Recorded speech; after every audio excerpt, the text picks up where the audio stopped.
Hey everyone, it's Saban here. Welcome back to Saban on XRP, the channel where we cut through the noise and talk real strategy, especially around XRP, blockchain, and building long-term wealth the smart way.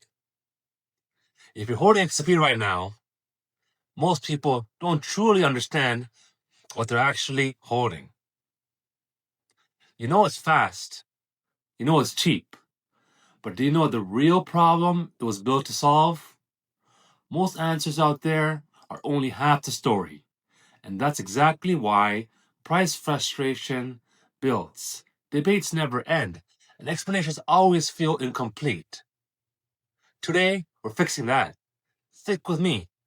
This perspective shift could change how you see and how you hold your XRP. If you're new here or you haven't hit subscribe yet, do it right now. Tap the red subscribe button. Turn on notifications so you never miss my deep dive breakdowns. It really helps the channel grow. Thank you so much. A quick heads up, guys. This is not financial advice, just my personal research and thoughts. For educational purposes only. Crypto is high risk. Always do your own research and talk to a professional before any decisions. And make your best judgment. Take profits whenever you feel it's necessary. Alright, let's jump in. Here's the thing. XRP arguments go in circles because everyone is using a different lens. Some people see it as pure speculation. When moon. Others treat it like a regular payment coin. Fast transfers, low fees. A few actually get it as infrastructure. All of those views have some truth, but none of them is the full picture. That's why the same price chart makes one person say dead project and another person say sleeping giant. XRP doesn't behave like stocks, like meme coins, or even most altcoins. Judging it by those rules is like judging a fire extinguisher by how fun it is to play with. You're missing the entire point. So what was XRP actually designed for? At its foundation, XRP is a neutral bridge. At its foundation, XRP is a neutral bridge, a neutral settlement asset built for global scale. Neutral is the key word. It doesn't belong to one country, one bank, or one currency block. It removes the need for deep trust between parties who might not trust each other at all. Banks, clearinghouses, even countries have to settle obligations no matter what. Volatility doesn't pause them. Geopolitics doesn't pause them. Freezes don't pause them. They have to happen cleanly, finally, with as little added risk as possible. That's the environment XRP was built for. It's not trying to replace your bank app. It's not trying to compete with Bitcoin as digital gold. It's the invincible plumbing underneath global finance. And plumbing is boring when it works, but when it fails, everything grinds to a halt. Now, the most common explanation you hear is XRP doesn't need a high price because it gets reused super fast. Institutions borrow it, settle instantaneously. Institutions borrow it, settle instantaneously, put it right back into circulation. Velocity does the heavy lifting. Low price means efficient. The logic is solid in calm weather. When markets are liquid, credit flows normally.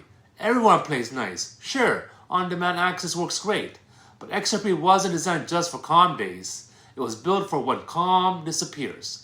Picture 2008 style stress.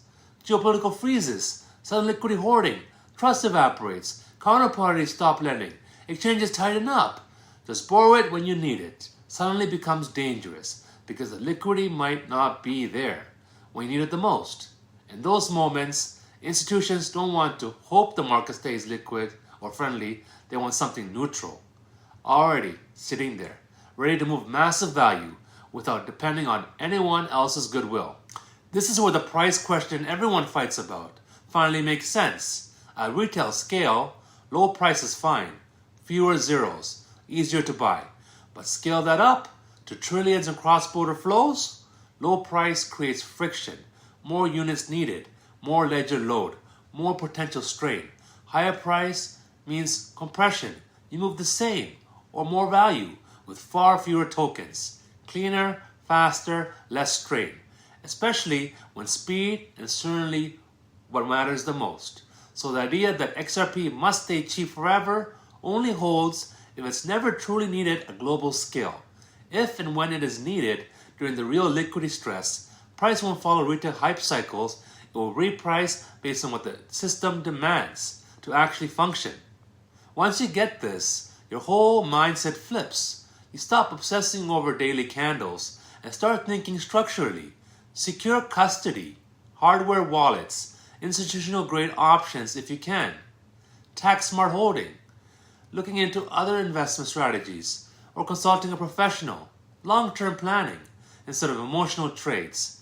That's how you position for real wealth, not just hoping for a pump. If this clicked for you, smash that like button.